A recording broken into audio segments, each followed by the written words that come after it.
This is Eternally Existential, a space for us to sit together in the threshold of paradox, pondering the parts of humaning that are both brutal and beautiful.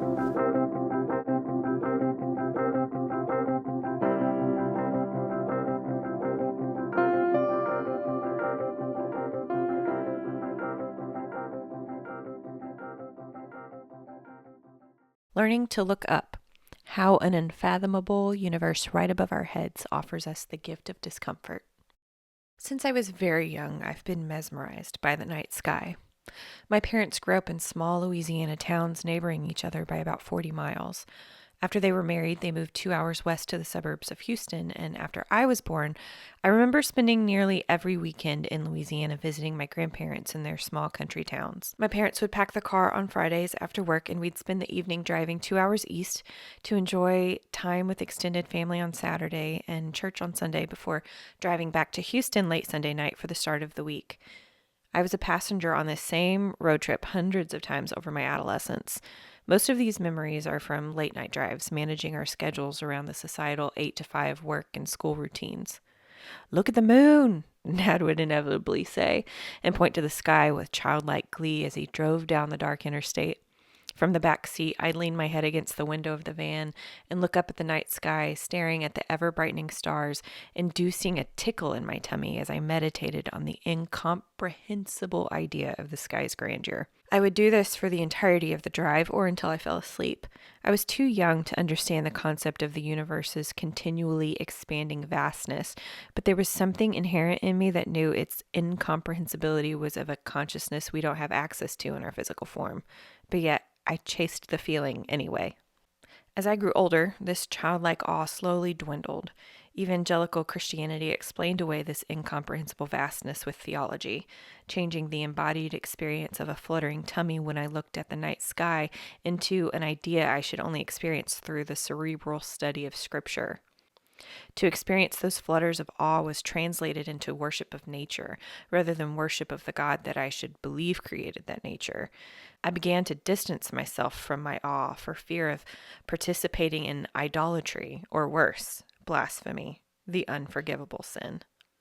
Reason erased the brain-tickling reality of being such a small, miraculous form of consciousness within an enigmatic universe. The weight of living a human existence wedged its way between me and my awe of the night sky. It's only natural for mental gravity to pull us towards reality as we grow out of adolescence. In addition to religious indoctrination, we're forced to cope with trauma, tragedies across the globe, the death of loved ones, the academic pressures of school, the social stress of navigating relationship, and figuring out our life's purpose. Learning to exist as an embodied human has the very real potential to steal us away from wonder and force us to look at our human arc through the lens of social conformity, reason, and logic driven by a nervous system that needs safety, security, and certainty. We get distracted by life and stop looking up in awe. Our gaze lowers to our all-consuming present reality. This isn't intended to shame. I believe this is part of the challenge our souls face in our physical embodiment, to zoom out of our present existence and learn to look up again. We can still ground ourselves in whatever faith and spirituality we choose to believe, but we must also embrace the mystery of an eternal vastness represented by the night sky that we can never comprehend with certainty on this side of our consciousness. I lived in this spiritual memory loss until I intentionally chose to slowly begin looking up again towards the sky. It wasn't immediate, and honestly, it wasn't voluntary at first. It was a years-long process to lift my gaze, incited by events that forced me to face my trauma if I wanted to choose to continue living. Loosening gravity's grip on the soul takes active, intentional, hard work. I had to choose to actively work toward healing my trauma and repairing my nervous system in order to allow my brain and my body a release from survival mode. Only then did I feel safe enough to explore more deeply my questions about Christian theology beyond what I learned from my decades in the evangelical Christian church.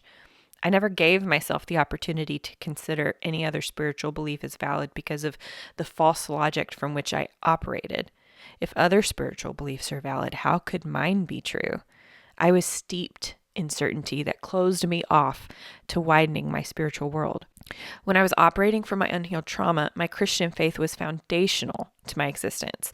If everything else went to shit, at least I knew Christianity to be true.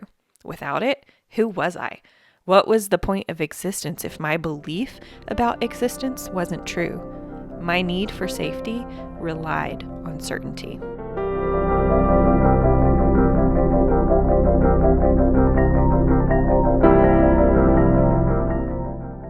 When I began to heal myself, my newfound sense of safety created space for nuance and spiritual exploration.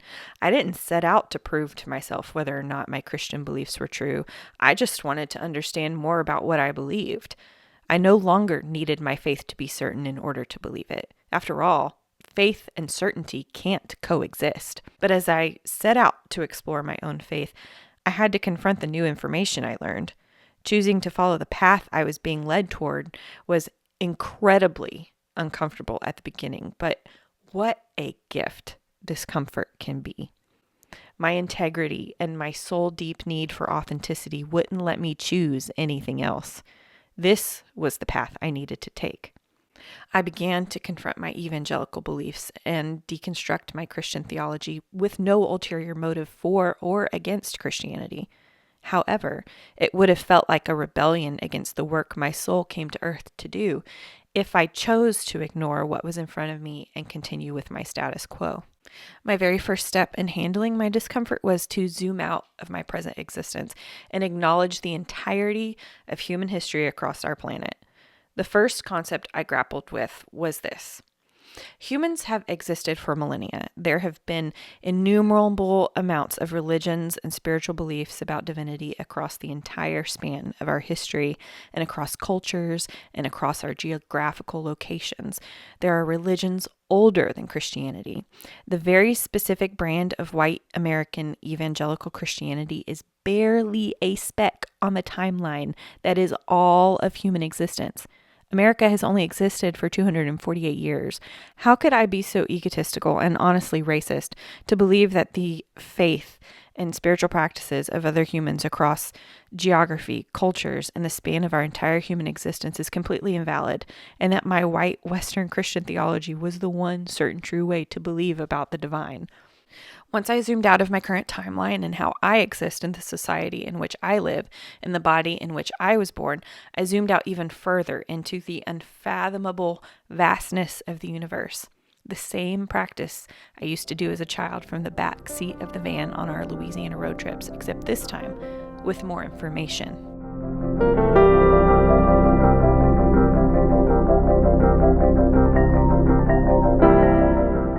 Here I share a photo that shows thousands of galaxies captured by NASA's James Webb Space Telescope, JWST, and is the deepest and sharpest infrared image ever captured of the distant universe.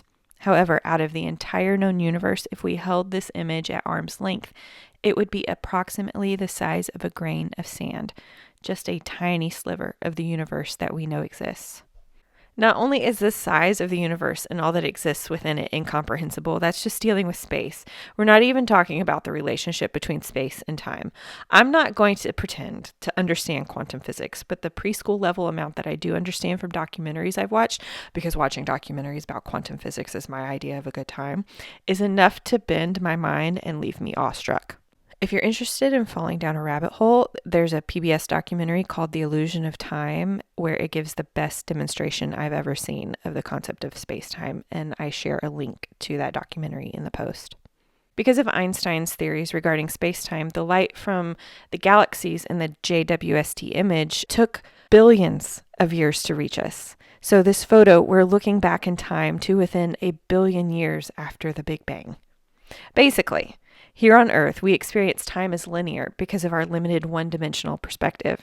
Each individual person has a frame of reference for how they experience the passage of time, and time exists in relation to the speed and distance it is experienced. But in the unfathomable vastness that is the universe, all of time, past, present, and future, exists all at once. How is that for a brain bender? I consider myself an intelligent person, but zooming out to grapple with the unfathomable enormity of the universe, how consciousness is experienced within it, and the mystery of it all forces me to admit there is an exponential amount that I do not know and will never understand. We are not meant to. Admitting this to myself allowed me to explore my faith and face my discomfort with uncertainty. Looking up toward the universe and the night sky taught me to embrace mystery and accept that myself in this moment in time that we exist on this one planet is merely a quirk on the timeline of the entire universe. So why did I have a death grip on my faith as if the entire universe would crumble from my questions? Now I find the mystery comforting, freeing even. Looking up and embracing what I could never know expanded my faith in ways I couldn't have imagined. That faith ended up moving away from Christianity into other more universal forms of spirituality. The spiritual faith I have now can never coexist with certainty, and I'm now motivated by my curiosity rather than fearful of it. I've had to work through a lot of anger toward the Christianity of my first half of life. It stole curiosity from me and forced me to live with a level of certainty that is dangerous for humans to embrace.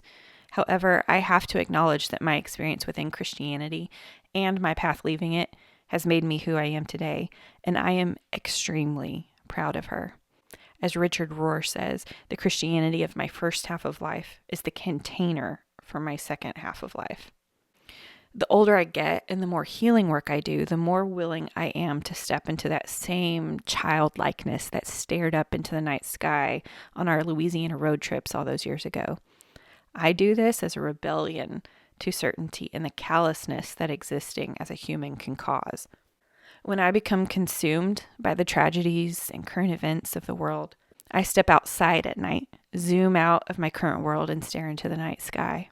How beautifully symbolic that the vastness of consciousness is represented directly above our heads in the sky's display of an ever-expanding universe. We have access to light years of distance and eternal mystery right above us. A walk to school, a drive to work, tending to yard work, or a picnic in the park aren't merely tasks to check off a to-do list. They are opportunities to commune with the wonder of the cosmos right above our heads. If only we would choose to look up and embrace the mystery.